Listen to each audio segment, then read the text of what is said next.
भाई ये सब क्या कर रहे हो? मैं मम्मी पापा से तुम्हारी शिकायत करूंगी। भाई ने मुझसे माफ़ी मांगते हुए कहा कि दीदी, मम्मी पापा को कुछ मत बताना। फिर मैंने भाई से कहा, ठीक है, मैं तुम्हें एक शर्त पर माफ़ कर सकती हूँ। हेलो दोस्तों, उस दिन सोनू मेरे साथ घर पर अकेला था। मेरी शादी हो चुकी थी, लेकिन जवानी में ही मेरा पति गुजर गया था, इसलिए मैं अपने मायके में रह रही थी।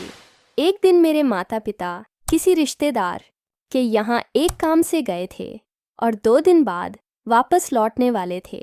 उस दिन मैं बाथरूम में नहा रही थी और मेरा भाई सोनू बाहर के बरामदे में बैठकर मोबाइल पर वीडियो देख रहा था।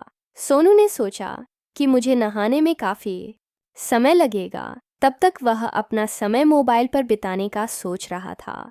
लेकिन उसे अंदाज़ा नहीं था कि मैं इतनी जल्दी नहाकर वापस आ जाऊंगी। सोनू वीडियो देख रहा था और उसे देखकर उसे नशा सा होने लगा था, इसीलिए उसने खुद को संतुष्ट करने की कोशिश की।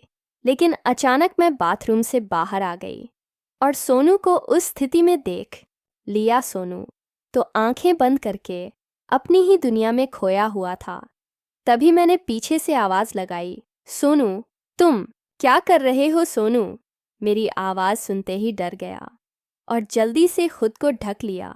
उसने मुझसे माफ़ी मांगी, लेकिन मैंने सख्ती से कहा, तुम्हें शर्म नहीं आती? मैं मम्मी पापा से तुम्हारी शिकायत करूंगी। सोनू ने मुझसे माफ़ी मांगते हुए कहा कि मैं मम्मी पापा को कुछ ना बताऊं।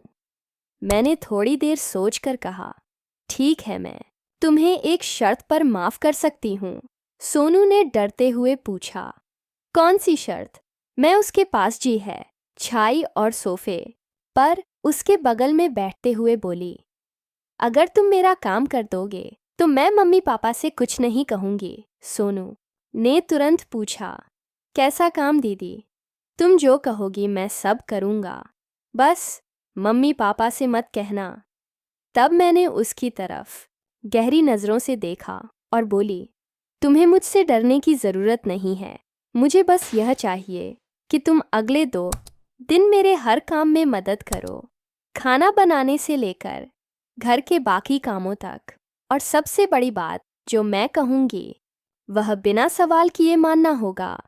सोनू ने राहत की सांस लेते हुए कहा, ठीक है दीदी, मैं हर काम कर दूंगा। मैं मुस्कुराई और बोली, अभी तो तुम डर गए थे, लेकिन देखो, मैं तुम्हें एक मौका दे रही हूँ। और हाँ, अगली बार ऐसी कोई गलती ना हो, वरना इससे बड़ी सज़ा मिलेगी। सोनू ने सिर हिलाया और उसकी बात मान ली। उसके बाद हम दोनों अपने अपने कामों में लग गए। सोनू ने मेरे साथ अगले 2 दिन कामों में मदद की, लेकिन अब वह मुझसे कुछ दूरी बनाए रखने की कोशिश करता था ताकि दोबारा कोई परेशानी ना हो। 2 दिन बीतने के बाद हमारे माता पिता घर लौट आए। इन 2 दिनों में सोनू ने मेरी हर काम में उसकी मदद की और उसका व्यवहार भी बदल गया था। वह अब पहले से ज़्यादा शांत और सतर्क रहने लगा था। खासकर मेरे सामने जब माता पिता घर आए तो सब कुछ सामान्य सा लग रहा था। मैंने सोनू की शिकायत ना करने का वादा निभाया और कुछ नहीं कहा, लेकिन सोनू के मन में अब भी यह डर था कि मैं कभी भी मम्मी पापा को बता सकती हूँ। इसीलिए वह हमेशा कोशिश करता कि वह कोई गलती ना करे। एक दिन जब मैं और सोनू घर में अकेले थे तो मैंने उससे कहा, सोनू, तुम पिछले कुछ दिनों में बहुत बदल गए हो।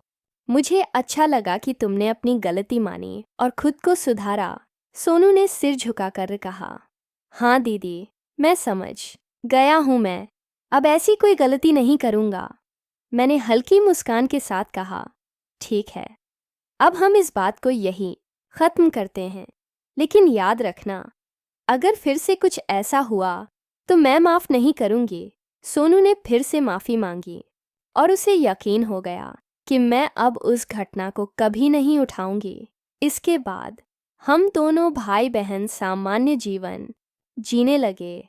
हालांकि सोनू के मन में एक जिम्मेदारी और परिपक्वता आ गई थी, जिससे वह पहले से ज़्यादा समझदार हो गया था। माता पिता को कभी इस घटना के बारे में कुछ पता नहीं चला और सोनू ने हमेशा इस बात का ध्यान रखा कि वह अपनी बहन और परिवार का सम्मान करे। कुछ महीनों बाद सोनू और मेरा रिश्ता फिर से सामान्य हो गया था, लेकिन सोनू के मन में कहीं ना कहीं एक डर और असहजता हमेशा बनी रहती थी। वह मेरे साथ पहले जैसा खुलकर व्यवहार नहीं कर पाता था। हालांकि मैंने अपनी तरफ से सब कुछ सामान्य कर दिया था, लेकिन हमारे बीच एक अदृश्य दीवार खड़ी हो गई थी। एक दिन जब घर में कोई नहीं था तो मैंने सोनू को अपने पास बुलाया और बोली, सोनू, मुझे तुमसे एक बात करनी है। मैं जानती हूँ कि उस दिन जो हुआ वह गलत था, लेकिन तुम्हें डरने की ज़रूरत नहीं है। मैं चाहती हूँ कि तुम अपने आप को मुझसे अलग महसूस ना करो। सोनू ने झिंझक हुए कहा, दीदी, मुझे अभी भी उस दिन के बारे में सोचकर बुरा लगता है। मैं नहीं चाहता था कि ऐसा कुछ हो।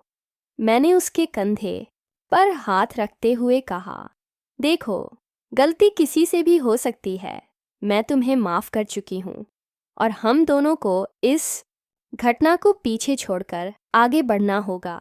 मैं तुम्हारी बहन हूँ और हमारा रिश्ता इससे कहीं ज़्यादा मजबूत है। सोनू ने गहरी सांस ली और मेरी तरफ देखते हुए मुस्कुराया। उसने दिल से धन्यवाद कहा, दीदी, मैं अपनी गलतियों से सीख चुका हूँ। इस बातचीत के बाद हम दोनों भाई बहन के बीच की दूरियां ने लगी। हम एक दूसरे के साथ खुलकर बातें करने लगे और हमारे रिश्ते में पहले से अधिक गहराई आ गई। सोनू ने अब मेरे साथ बिताए गए समय को और भी ज़्यादा महत्व देना शुरू कर दिया। उसने समझ लिया कि परिवार ही वह आधार है जो हर मुश्किल घड़ी में हमारे साथ खड़ा रहता है। मैंने भी सोनू को एक नया दृष्टिकोण दिया और उसे यह समझाया कि जीवन में गलतियां होना स्वाभाविक है, लेकिन उनसे सीखना ही असली समझदारी है। धीरे धीरे हम दोनों के बीच की सारी कड़वाहट खत्म हो गई और हमारा रिश्ता पहले से कहीं अधिक मजबूत हो गया। कहानी अच्छी लगी है तो लाइक और सब्सक्राइब कर लीजिए।